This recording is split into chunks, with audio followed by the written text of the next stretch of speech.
ቆይ ምን ተፈጥሮ ነው ቤተሰብ? ምን ተፈጥሮ ነው? እውነት ለመናገር በጣም ግራ እየገባኝ ያለው። ሰላም ቤተሰብ እንዴት ናችሁ? ደህና ናችሁ? እኔ በጣም ደህና ነኝ፣ እግዚአብሔር ይመስገን። ባላችሁበት ሰላማችሁ ብዝት ይበልኝ።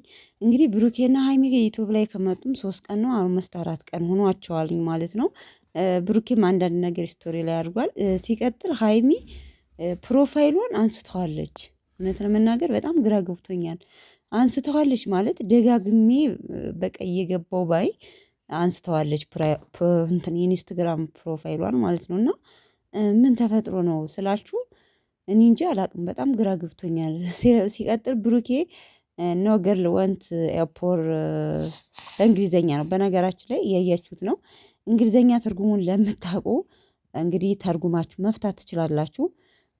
እና እኔ በጣም እንትን ያለኝ ማለት ነው ግራ የገባኝ የሃይሚ ፕሮፋይል ፒክቸር ማንሳቷ ነው። እና ለምን ማለት እንደዚህ እዚህን ያህል ምንድነው የተፈጠረው ነገር? ቤተሰቦቼ ለምንድነው ዩቲዩብ ላይስ የጠፉት የዚህን ያህል 4 ቀን? እውነት ለመናገር ቢጋጩም እንኳን 4 ቀን ጠፍተው አያውቁም። እኔ በጣም እንትን እያለኝ ነው እውነት ለመናገር ማለት ነው። እና ምንድነው የተፈጠረው? ሁሉም እያንዳንዳችን ዩቲዩብ ላይም ቲክቶክ ላይም አያለው ሀይሚንም እንደ ጥፋተኛ አድርገው የሚያዩ፣ ብሩኬንም እንደ ጥፋተኛ አድርገው የሚያዩ። ብቻ በጣም ግራ ገብቶኛል። ምንድነው የተፈጠረው? እና ኧረ ታረቁልን ሁሉን ቢያንስ እንኳን እውነት ለመናገር ተጣልተው ራሱ ቢመጡልን እውነት ደስ ይላል። እየተጨቃጨቁ ራሱ ከሚዲያው ባይጠፉ ማለት ነው። በእርግጥ ብሩኬ ትናንትና ቲክታክ ላይ ቪዲዮ ለቆ ነበረ። ሀይሚ ግን ጠፍታለች።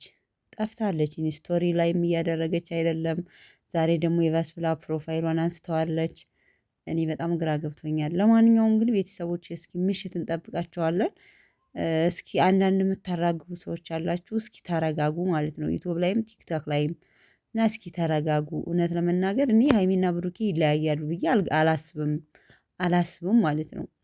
እውነት ለመናገር እና እውነት ከሆነ እኔ በጣም ግራ እየገባኝ ነው እውነት ለመናገር እና ትክክለኛውን እንትን የምታውቁ እስኪ ኮሜንት ላይ ያሳውቁኝ። እውነት ለመናገር በጣም እንትን እያልኩ ነው እውነት